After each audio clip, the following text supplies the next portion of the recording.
What a mess, right? So, all right. Well, we have cleared about 80 codes so far. So here's what I've learned. The fuses weren't really bad, but I changed them anyway.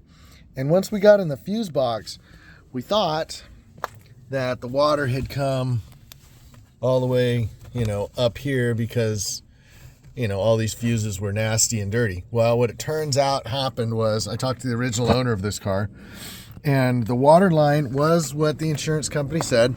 The water line was here, right below the door sill. But the insurance companies spray the inside of the cars with a disinfectant anytime it's got water in it to stop mold and everything. And that is nasty. So if you go, look around for other videos, you'll see that they literally wash down the whole inside of the car with this spray foam. And that wreaks havoc on stuff. You can look at what it does to... you can kind of see, the spray on the top of that fuse box panel, that disinfectant. It's like right there, that white foam, right? So, and you guys are wondering, right? So I just basically went through all the wiring, and let's look at what we've replaced so far. And that also, when they spray it, they spray all this stuff too.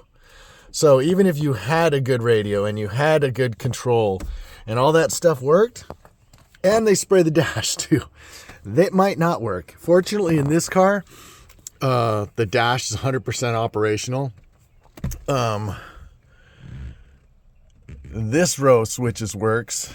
The AC, we're waiting to see if the control module's out or the switch bank is out. The nav is probably out and the touchscreen's probably out from being waterlogged. But we're kind of getting there, The airbag module's behind this panel, and I think that module is out too. But let's look at the modules we replaced so far. Oh, also, the seat motor. This seat motor is out because it got wet from their disinfectant, but the rest of the seat options work. We're going to take this seat out, though, and we're going to replace it with carbons that I picked up. So we're going to do a full set of factory carbons. All right, where should we begin? The first thing I thought, and was a mistake, was that the amp was out of it. And you can see it definitely got wet, right? This is like the most waterlogged of all the pieces. And it's real common for you to get water down in the floor, in the floor boxes. So even though the water gets right here, underneath the seats down here is like a little recession, and they mount all kinds of processors under there, which is a pain in the butt because they get wet like this. They're not waterproof and they get damaged. So I bought a new Bose one. People told me that this was hooked together through the network and changing this would bring a bunch of stuff online. It might, but when the head unit is out, it doesn't bring anything online. So that was initially kind of a waste of money, but it'll get used later. So it's not even in there right now to kind of keep the network from getting screwy. They had initially put this lighting module in the car. It was used. They had bought it somewhere. They put this one in. It mostly worked and didn't give lighting codes, so I had left it in. Then what I found out was I just changed it because the headlight kind of tweaked a little when it was adapting when you were turning, so it was working. So after I replaced a bunch of these, things started to get online, and we noticed this one was not the original front body control module. Or actually, this one was. So if we take a look at it, you can see it got wet. Now that's not the disinfectant wet, that is got wet. So what we know is the front of the car under the hood in the trunk filled up pretty good with water. So when we looked at this board, I don't know if you're going to be able to see it through here, but this board is nasty. And if you look at the pins, especially in this area and this area, under a loop, you'll see that some of the pins corroded through and they're actually gone. So this one the guy handed to me. It wasn't even in the car. he had this one in the car. And he bought this off eBay. And it looks completely fine. Some of the modules I found out now can be coated. And once they're coated, they cannot be recoated. Some don't need any coating at all. And some you have to take to the dealer to coat.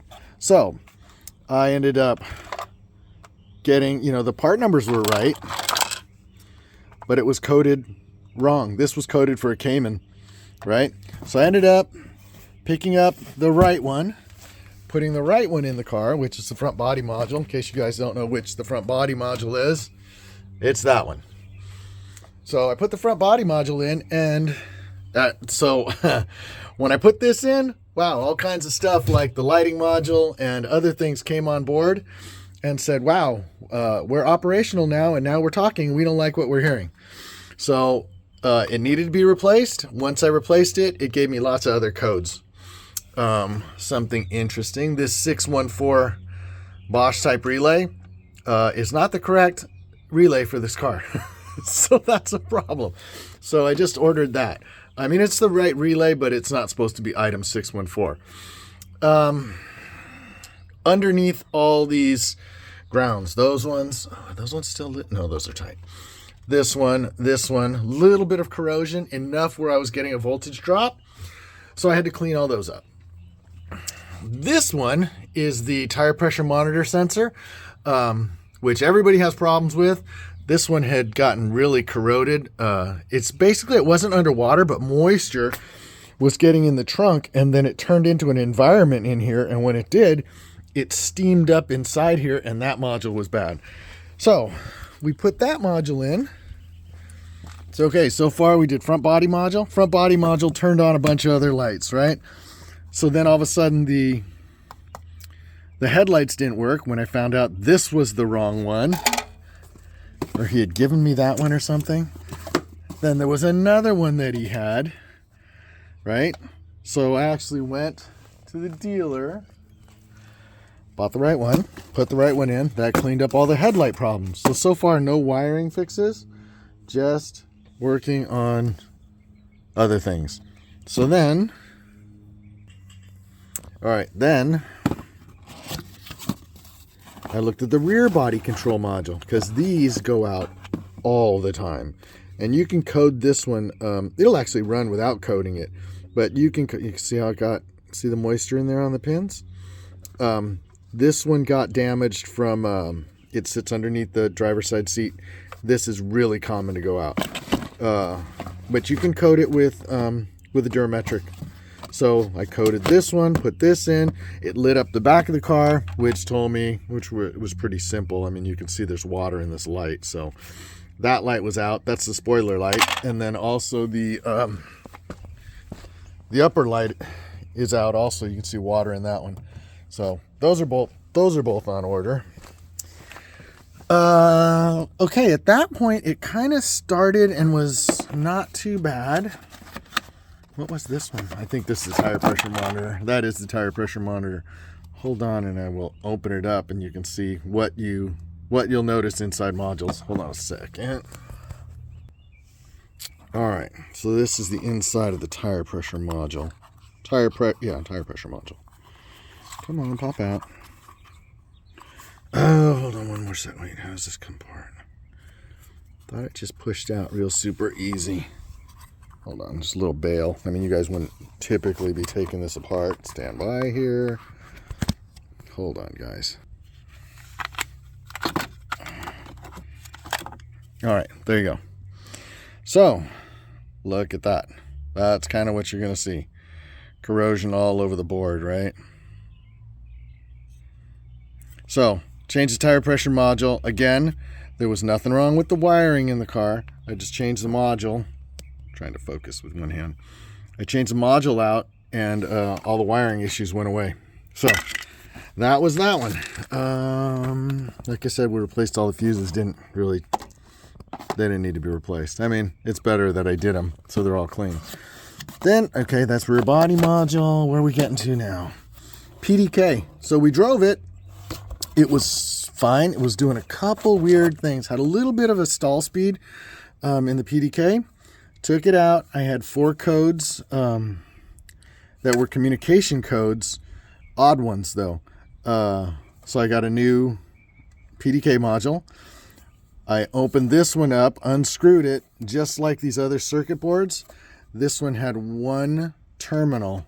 So when I mean 1 terminal, I mean like one of these little tiny white terminals on a chip was pretty heavily corroded, and it corroded so much it disconnected.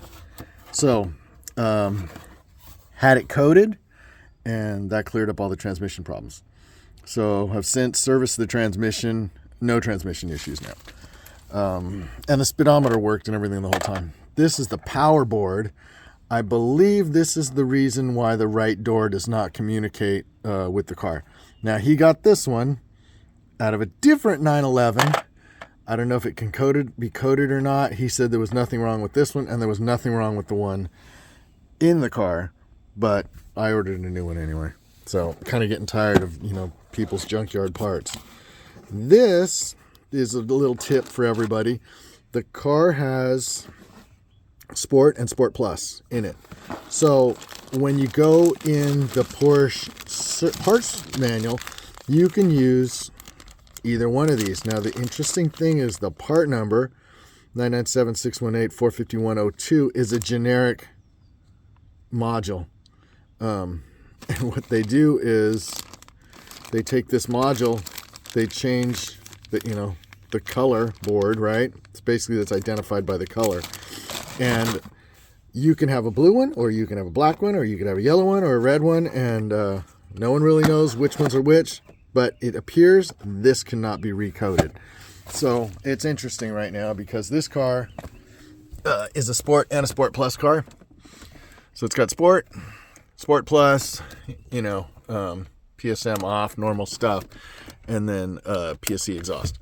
So the Sport Plus button and the Sport button are both out right now.